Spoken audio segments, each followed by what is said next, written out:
Well, what am I doing? Well, I am soldering a 20 ohm resistor. I know my solder job's kind of sloppy. I'm no expert at it, but it's not a cold solder. It's nice and hot. Use flux on it.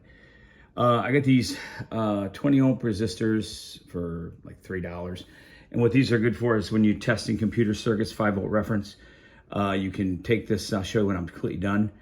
I learned this from the Manny Concepcion. He used them to check the computer 5-volt reference and the computer ground into all of the actual sensors. And I'll show you how it's done when I get done. I'll put a shrink wrap on it. Shrink wrap, what am I talking about? A heat shrink on it.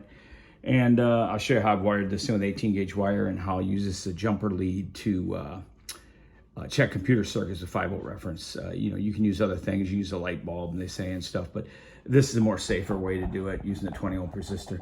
And I'll go over that some more. Just want to show you how I've done this, and I'll add more to it when I get it completed.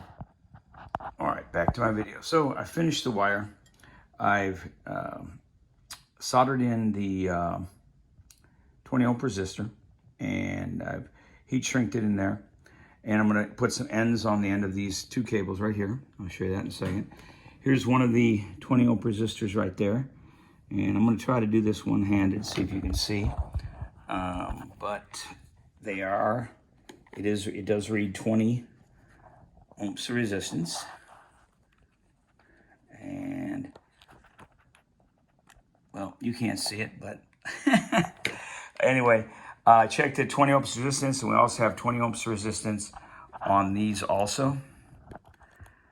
And there we go, 20 ohms resistance. So can I get the phone over there to show you?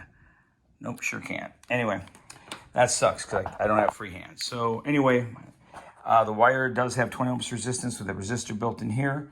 With two ends linked in the end here, I'll be able to run that to the ground, whatever sensor I'm working on, and the 5-volt reference, and then cross it across, check the ground and the 5-volt reference with this 20-volt resistor, and be able to troubleshoot any problems with it because it'll put a load on it, similar to what you do when you do a light bulb. But they're saying that this is actually safer to use a 20 ohm resistor, and this is basically, you get a box of these suckers. Let me see if I can show you. You can get a box of these for like $3, 20 ohm resistor. I checked them.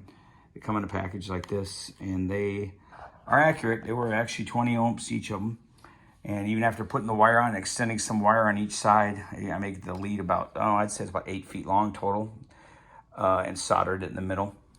And so it still is only 20 ohms resistance, even with the longer pieces of wire run to it. So should work good when I actually do testing and get the alligator clips on the end. I'll do a video and show you on that too later on.